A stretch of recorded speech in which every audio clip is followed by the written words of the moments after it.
How to hard reset Xiaomi Redmi smartphone. So if you want to hard reset Xiaomi Redmi smartphone, then firstly you need to entirely switch off the phone using the power button or through the menu.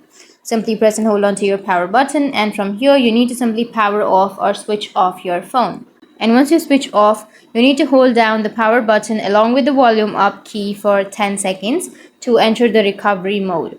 You will feel a vibration indicating the mode is activated. In the recovery mode, use the volume down button to scroll down to wipe data option. So press the volume down button to go to the wipe data option, and you need to press the power button to confirm the wipe all data option.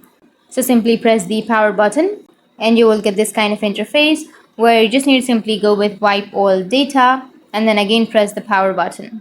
And you will get this kind of interface where it says cancel or confirm. You just need to simply go with the volume down button again and then press the power button and tap on confirm. And once you've done, you will hard reset your Xiaomi through your recovery mode. So that's it, and if you have any questions, feel free to comment below. Thanks for watching.